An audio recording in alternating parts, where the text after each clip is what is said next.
Hello students. So in the last class I explained you the acceleration due to gravity in chapter gravitation. So पिछली class में students मैंने आपको बताया था कि भाई ग्रेविटेशन क्या होता है और ये ग्रेविटेशन चैप्टर हमने स्टार्ट कर दिया था और ग्रेविटेशन की जो प्रॉपर्टी होती है ये क्या होती है, इसकी वजह से दो बॉडीज के बीच में एक फोर्स लगती है और वो फोर्स अट्रैक्टिव फोर्स होती है और उस फोर्स का formula Newton's law of gravitation से होता है F = Gm1 m2 upon R square. मतलब फोर्स वेक्टर होता है, ये अट्रैक्टिव फोर्स होता है, वीकेस्ट फोर्स होता है, तभी इफेक्टिव होता है जब बॉडीज के मासेस काफी ज्यादा हो। तो ये हमने ग्रेविटेशन चैप्टर स्टार्ट किया था और मैंने आपको एक बात बताई थी कि भाई एक्सेलरेशन ड्यू टू ग्रेविटी क्या होती है। तो एक्सेलरेशन ड्यू टू ग्रेविटी के लिए मैंने फॉर्मूला भी आपको ड्राइव करके बताया था। मतलब एक्सेलरेशन ड्यू टू ग्रेविटी क्या होती है भाई, जब कोई फोर्स लगता है तो उसकी वजह से एक्सेलरेशन तो प्रोड्यूस होता ही है। तो जो एक्सेलरेशन फोर्स ऑफ ग्रेविटी की वजह से प्रोड्यूस होता है उसको हम एक्सेलरेशन ड्यू टू ग्रेविटी बोलते हैं। अब ये फोर्स ऑफ ग्रेविटी क्या होता है, तो फोर्स ऑफ ग्रेविटी भी मैंने आपको बताया था कि अर्थ किसी भी बॉडी पर अगर कोई फोर्स लगाती है, अर्थ के द्वारा लगाया गया force, the force exerted by earth on an object is called the force of gravity and acceleration produced in the body due to this force of gravity is the acceleration due to gravity. और ये formula acceleration due to gravity का हमने निकाल दिया था, G = Gm/r², where m is the mass of earth and r is the radius of earth। So students, आज की class में हम बहुत इंपॉर्टेंट रिजल्ट करने जा रहे हैं और इसे क्वेश्चन एग्जाम में श्योरली आता ही आता है कि भाई ये जो एक्सेलरेशन ड्यू टू ग्रेविटी है, ये जो g है, अगर मैं आपसे पूछूं कि भाई इसकी वैल्यू कितनी होती है तो आप कहेंगे कि सर इसकी value 9.8 metre per second square. बिल्कुल सही है, 9.8 मीटर पर सेकंड स्क्वायर। यहां तक तो बात ठीक है कि भाई एक्सेलरेशन ड्यू टू ग्रेविटी की value 9.8 metre per second square होती है और ये एक वेक्टर क्वांटिटी है, इसकी direction towards the centre of earth होती है। अगर मैं आपसे पूछूं क्या ये वैल्यू सेम रहती है, आप कहेंगे सर ये तो हमने पढ़ा ही नहीं। अब आज हम यही पढ़ने जा रहे हैं। इसकी वैल्यू सेम रहती है केवल सरफेस ऑफ अर्थ पे और नियर द सरफेस ऑफ अर्थ पे, मतलब केवल उतनी डिस्टेंसेस पे जो रेडियस ऑफ अर्थ के कंपैरिजन में काफी स्मॉल है। So the value of g is 9.8 metre per second square at the surface और near the surface of earth. Okay, अब जैसे जैसे हम अपनी जगह को बदलते हैं, मतलब हम ऐसी जगह में जाएंगे जहां पर जो डिस्टेंस है सरफेस ऑफ अर्थ से काफी ज्यादा हो जाए या नीचे जाए या अर्थ के रोटेशन की वजह से या अर्थ की शेप की वजह से जो एक परफेक्ट स्फीयर नहीं है, जी की वैल्यू में वेरिएशंस आते हैं, मतलब there is variation in g. So अब हम यही स्टडी करने जा रहे हैं, variation in acceleration due to gravity. So दो ही फैक्टर्स की वजह से वेरिएशन हमारे सिलेबस में है स्टूडेंट्स। पहला तो है ड्यू टू एल्टीट्यूड, किसकी वजह से, ड्यू टू एल्टीट्यूड और हाइट। तो हमें ये देखना है, बहुत सिंपल सा रिजल्ट है कि भाई अगर हम मान लो अर्थ सरफेस पर है तो कितना जी का वैल्यू है, और जब हम किसी हाइट पर जाएंगे सरफेस से ऊपर तो एक्सेलरेशन ड्यू टू ग्रेविटी कैसे कैलकुलेट होगा। तो ये फॉर्मूला हमारा की फॉर्मूला है और F G = Gm/r², where G is universal gravitational constant, m is the mass of earth and r is the radius of earth। तो अब देखो कैसे करेंगे, ये मान लो ये अर्थ हो गई, ओके, और ये इसका मास हो गया और ये इसकी रेडियस हो गई, ओके। तो यहाँ पर अगर मान लो कोई पॉइंट है तो at the surface, so surface पे जी का वैल्यू कितना हो गया, Gm/r², ओके। अब मान लो हम यहाँ से कुछ हाइट पे जाते हैं, ये P पॉइंट है, this is height h from the surface of अर्थ और ये r रेडियस था। तो एट हाइट h क्या हो जाएगा, एट हाइट h मान लो g हो गया g डैश, तो हो गया Gm/r+h का होल स्क्वायर। भाई मास तो उतना ही रहेगा, अर्थ का मास तो उतना ही रहेगा ना, मास में तो कोई चेंज नहीं आएगा। तो डिस्टेंस सेंटर से सरफेस का पहले रेडियस के इक्वल था, अब ऊपर h हाइट पे चले गए तो डिस्टेंस कितना हो गया, r+h का होल स्क्वायर। सो दोनों को डिवाइड कर देते हैं, सो g'/g = ये gm से gm तो कैंसिल ही हो जाएगा, तो ये हमारा हो जाएगा r² r+h का होल स्क्वायर।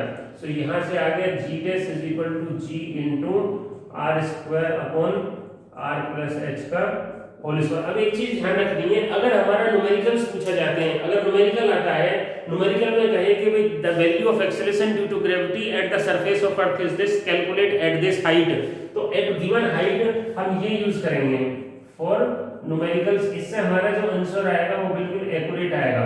लेकिन अगर एक्सप्लेन करना है तो कैसे करेंगे, g dash is equal to g into r square.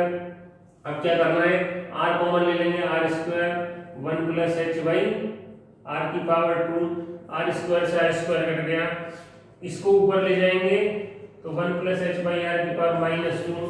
सो ये g dash is equal to g into 1 minus 2h by r। अब ये देखो ये 1 से कम, 1 में से माइनस हो रहा है तो ये 1 से कम आएगा, और g में 1 से कम से मल्टीप्लाई करेंगे तो खुद से कम हो जाएगा, तो ये रिजल्ट हमारा आ गया g dash is less then g। तो मतलब क्या होता है, ये क्लियर है यहाँ से, ये बाइनोमियल एक्सप्रेशन होता है। देखो ये क्या किया मैंने, ये पावर को ऊपर ले गए तो माइनस हो गई, डिवीजन में पावर माइनस हो जाती है, और यहाँ पर अगर ये टर्म छोटी होती है, if this is small, so 1 plus x की पावर n का एक्सपेंशन होता है 1 plus nx। ये बाइनोमियल थ्योरम है स्टूडेंट्स, एक मैथमेटिकल टूल है जिसको हम बाइनोमियल थ्योरम बोलते हैं। वो क्या होता है, if this term is small then power is multiplied। तो मेरा h by r स्मॉल है क्योंकि मेरा h r से छोटा है, height is less than radius, so this is multiplied here। now you can see g dash is less than g, मतलब आपने देख लिया कि as we go up from the surface of earth the acceleration due to gravity decreases। अगर ये explain करने के लिए आता है तो हमें पूरा डेरिवेशन करना पड़ेगा, बट ये न्यूमेरिकल भी एनसीईआरटी एक्सरसाइज में दिया हुआ है, तो न्यूमेरिकल के लिए हम केवल यहीं तक करेंगे।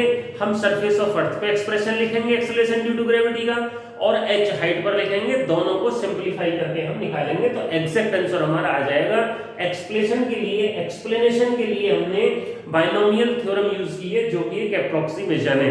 ओके स्टूडेंट्स, अब यहाँ पर मेरा जो सेकंड इफेक्ट है that is due to the depth. अब डेप्थ की वजह से स्टूडेंट्स देखो क्या होता है, डेप्थ की वजह से हम क्या करेंगे कि डेप्थ का मतलब अंदर जाना, मतलब अगर हम अर्थ के अंदर जाए तो क्या होता है, देखो ये मान लो अर्थ है, ठीक है, ये m मास हो गया, ये r रेडियस हो गई।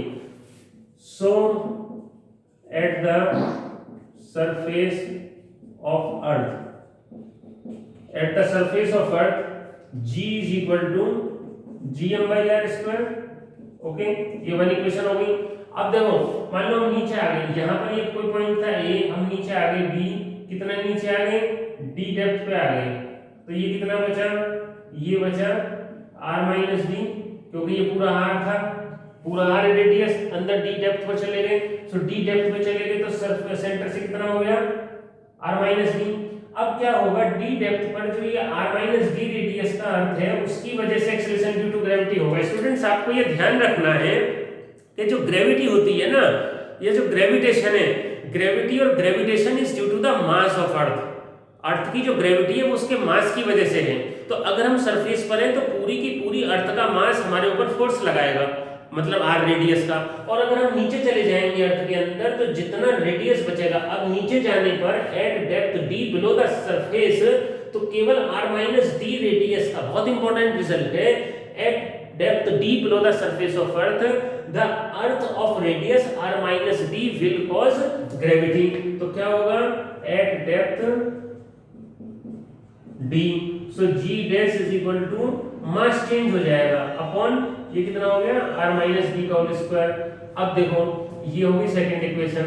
सो 1 और 2 को हम क्या करते हैं, एक बार 1 और 2 को कर देते हैं divide. So equation 1 upon equation 2, so g dash by g, और लगे हाथों में क्या कर रहा हूं, mass is equal to volume into density लिख रहा हूं, चलो बाद में लिख लेंगे gm dash upon r minus d का whole square, okay, into r square upon gm, g से g कैंसिल। अब देखो mass is equal to volume into density लिखना है, तो वॉल्यूम होगा 4/3 पाई r माइनस d का cube into rho into r square upon यहाँ पे r माइनस डी का whole square into mass is equal to volume into density, original 4/3 pi r cube into रो।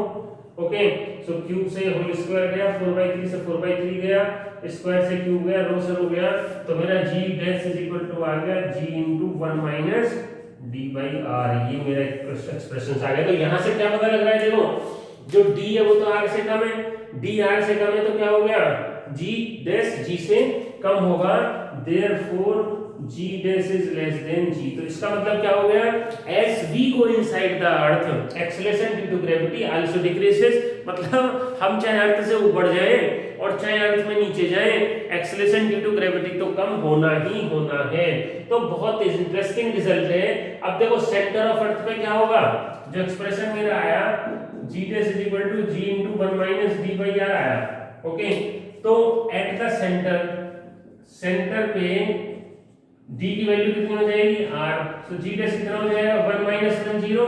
तो centre of earth पे acceleration due to gravity 0 होता है, क्योंकि centre पर जैसे जैसे जाएंगे तो कुछ मास नहीं रहेगा ना, और d की वैल्यू किसके इक्वल हो जाएगी, r के इक्वल हो जाएगी। तो g dash is equal to 0। So there are two cases which we have discussed कि due to height how does it vary, and variation in g with height and variation in g with depth, दोनों ही cases में acceleration due to gravity decrease होती है। as we go above from the surface of earth then acceleration due to gravity decreases, as we go inside the earth then also acceleration due to gravity। Students एक और यहाँ पर मैं तीसरा case आपको बता देता हूँ, सिलेबस में तो नहीं है, but due to the shape of earth, earth जो है ना, अर्थ जो है इलिप्टिकल होती है थोड़ी सी, ठीक है, मतलब उसकी जो रेडियस है वो इक्वेटर पे ज्यादा होती है, r e radius of equator, r p pole, so r e is greater than r p, और g is equal to g m by r square, तो g p is greater than g e. तो shape of earth की वजह से भी acceleration due to gravity में variation होता है। मतलब जैसे जैसे हम इक्वेटर से पोल की तरफ जाते हैं तो रेडियस कम होने की वजह से acceleration due to gravity increase हो जाती है। और आज हमने बहुत इंपॉर्टेंट टॉपिक यहाँ पर कर लिया, variation in acceleration due to gravity. So we will continue in the next class. Okay, thank you and thank you so much.